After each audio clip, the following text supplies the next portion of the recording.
Hello everyone, back out getting this place under my feet, and I wanted to stress a little something different today.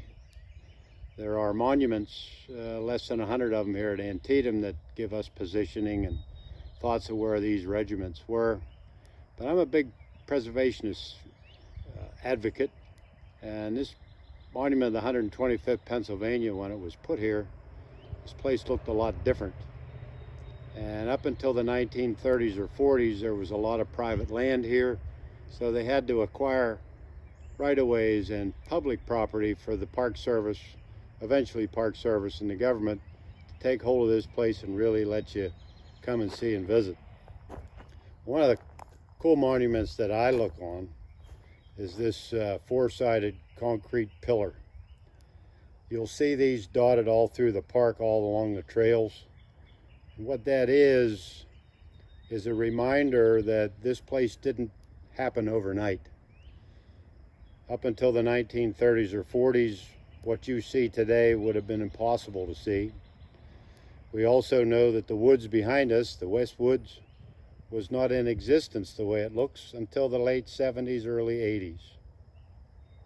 So what that means is there's been a lot of work done to this point, and that happens from day one, from the day that the fighting stops. And I always like to point those things out. So you'll see that was a fence row that gave us the first right-of-way of a road that leads up to the Dunkard Church through those woods and back down this way. And at the bottom of the hill, because that bypass didn't exist till the mid-60s, where that truck just went past, we would go down the bottom of the hill and make a right. Follows the existing line of pretty much what the Hagerstown Pike does now, but it goes on the west side of the West Woods, and it connects up with what you know now as Stark Avenue at the northern edge of the West Woods. So that route that we take today is very similar to the original route. 1890s, it really kicks in with a lot of preservation by the War Department.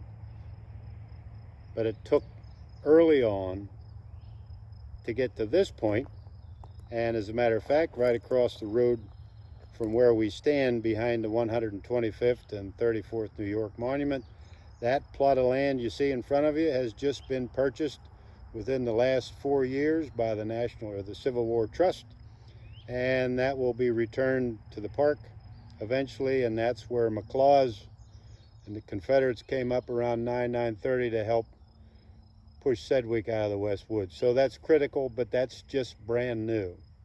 So you got the old and the new on each side of this old farm lane, and that's the preservation of this place. And when you come here, just keep in mind that all of this just didn't happen overnight.